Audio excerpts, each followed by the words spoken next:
Hello everyone, welcome to the channel. So in this video हम बात करेंगे intraday stocks for 7th of सितंबर।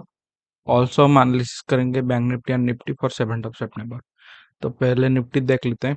अगर हम निफ्टी को देखेंगे तो यहाँ पे देखेंगे 3 दिन से हो गया एक ही रेंज में ट्रेड कर रहा है और बहुत ही अच्छा जगह पे क्लोजिंग दिया है। यहाँ पे अगर हम देखेंगे निफ्टी में, यहाँ पे एक हायर साइड में क्लोज दिया है। यहाँ पे एक ट्रेंड लाइन चल रहा है ऊपर की तरफ, यहाँ पे भी एक ट्रेंड लाइन आ रहा है और ये धीरे धीरे सिंक होता जा रहा है, स्क्वीज होता जा रहा है।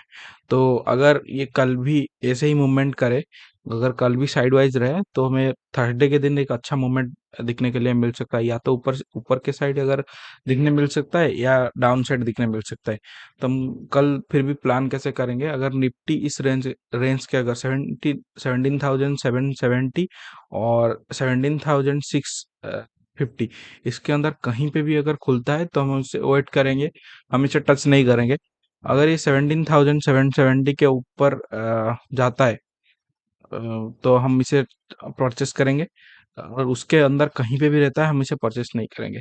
नीचे की तरह का अगर हम देखेंगे, अगर ये बहुत बड़ा गैप डाउन खोलता है 17,560 या 500 के आसपास, अगर ये गैप डाउन खोलता है तो यहाँ पे एक सेलरिंग सिनेरियो मिल सकता है। और टारगेट जो हमारा होना चाहिए वो 17,500, ये सब एरिया टारगेट होना चाहिए। और यहाँ पे भी नहीं रुकता है तो बहुत बड़ा फॉल दे सकता है, 17,400 तक भी फॉल आ सकता है। तो प्लान कैसे हम करना चाहिए, तो यहाँ पे अगर हम देखेंगे बहुत बड़ा अगर गैप डाउन खुलता है 17,690 या 700 के आसपास खुलकर और क्रॉस करता है, हम एक छोटा सा क्वांटिटी बाय करेंगे। और टारगेट जो हमारा होना चाहिए वो 17,850, ये सब एरिया टारगेट होना चाहिए। अगर निफ्टी गैप डाउन खुलता है इस ट्रेंड लाइन के नीचे 17,560 के नीचे, अगर ये गैप डाउन खुलकर आने लगता है, यहाँ पे एक red candle 5 minute red candle में हम शॉर्ट करेंगे। और यहाँ पे अगर प्राइस एक्शन दिखता है हमें, हमारा दूसरा क्वांटिटी हम यहाँ पे ऐड करेंगे। लेकिन इसके अंदर कहीं पे भी ओपन अगर करता है तो यहाँ पे ये वोलाटाइल हो सकता है, तो हम इसे ट्रेड नहीं करेंगे। क्योंकि ये एक यहाँ पे भी ऊपर की तरफ और नीचे की तरफ ये ट्रेंड लाइन चल रहा है और ये ट्रेंड लाइन स्क्वीज हो रहा है। तो यहाँ अंदर में कहीं पे भी खुलता है तो वोलाटिलिटी क्रिएट करेगा। तो बेहतर होगा ये इस रेंज के ऊपर जाएगा तो हम बाय करेंगे, और नीचे बहुत बड़ा गैप डाउन खुलकर आएगा तो हम सेल करेंगे। यहाँ पे भी अगर ट्रेंड लाइन के नीचे डायरेक्टली एक 5 मिनट कैंडल क्लोज करने देता है तो हम रिटेस्ट करने के लिए वेट करेंगे। यहाँ पर अगर निफ्टी जाता है इस ट्रेंड लाइन के आसपास रिटेस्ट करता है, यहाँ पे गैप डाउन खुलकर जाकर रिटेस्ट करके फिर भी वापस आता है, तो हम यहाँ पे दूसरा क्वांटिटी ऐड करेंगे। तो चलिए बैंक निफ्टी देख लेते हैं। अगर हम बैंक निफ्टी देखेंगे भी सेम सिनेरियो है, एक ट्रेंड लाइन फॉलो कर रहा है ऊपर नीचे की तरफ, और ऊपर की तरफ यहाँ पे एक रेजिस्टेंस लेवल 40,000 में उसके पास एक रेजिस्टेंस है।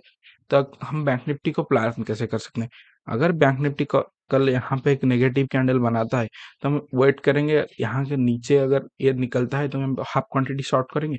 जब ये ऊपर जाएगा प्राइस एक्शन बनाकर नीचे आएगा फिर और एक क्वांटिटी हम शॉर्ट कर सकते हैं।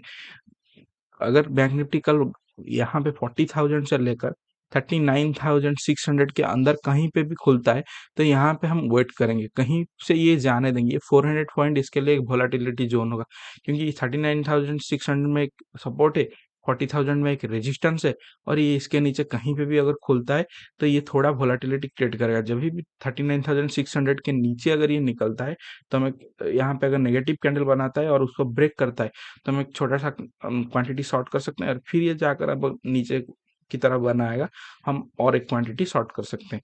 लेकिन हम अगर बैंक निफ्टी बहुत बड़ा गैप अप खुला कैसे प्लान करेंगे, यहाँ पे अगर हम देखेंगे 40,000 39,900 ये सब एरिया बैंक निफ्टी के लिए एक रेजिस्टेंस की तरह एक्ट कर रहा है।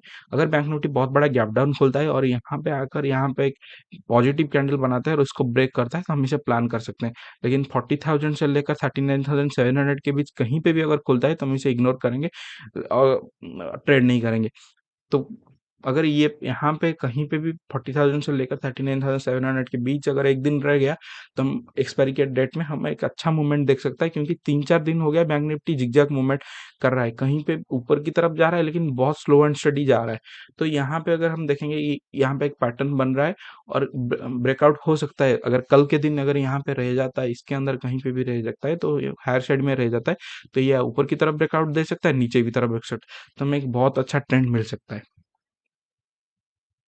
अगर बैंक निफ्टी गलती से भी कल बहुत बड़ा गैप डाउन खुल रहा है, 200-300 पॉइंट गैप डाउन खुल रहा है 39,400 के आसपास अगर खुलकर यहाँ पे एक नेगेटिव कैंडल बनाता है और यहाँ पे नीचे ब्रेक करता है, तो हम इसे शॉर्ट कर सकते हैं। टारगेट जो हमारा होना चाहिए वो 39,000 राउंड 39,000 के आसपास होना चाहिए, क्योंकि ये ट्रेंड लाइन बहुत बार टेस्ट हो चुका है। फर्स्ट टाइम टेस्ट हुआ, second time, third time, fourth time, fifth time test हो चुका है। तो हम इसे बैंक निफ्टी का प्लान कर सकते हैं। तो चलिए स्टॉक देख लेते हैं। पहला स्टॉक जो है हम हमारे लिस्ट में वो है एचडीएफसी लिमिटेड। अगर एचडीएफसी लिमिटेड को अगर हम देखेंगे, तो यहाँ पे ये नीचे की तरफ आ रहा था और यहाँ पे कंसोलिडेशन जोन बना रहा था। तो ये अगर आज की डेट में अगर देखेंगे तो 2460 के ये एक रेजिस्टेंस फेस कर रहा है। अगर ये लेकिन आज की क्लोजिंग अगर देखेंगे, ये थोड़ा नेगेटिव बन रहा है। तो अगर इसको कंफर्म कब होगा? अगर कल बैंक निफ्टी और निफ्टी भी नीचे आने लगेंगे, तो नो डाउट ये भी नीचे आ जाएगा। तो 2440 के अगर आसपास ये निकलता है, नीचे की तरफ आता है, तो हम इसे शॉर्ट करेंगे। 8 से 10 रुपए का एक स्टॉप लॉस होगा और टारगेट जो हमारा होना चाहिए वो 1:2 होना चाहिए। नेक्स्ट स्टॉक चलिए हम देख लेते हैं। ये ज्यादातर एचडी नेक्स्ट स्टॉक है जेएसडब्ल्यू स्टील। अगर जेएसडब्ल्यू स्टील को हम देखेंगे, तो यहाँ पे एक अच्छा जगह पे जेएसडब्ल्यू स्टील ट्रेड कर रहा है।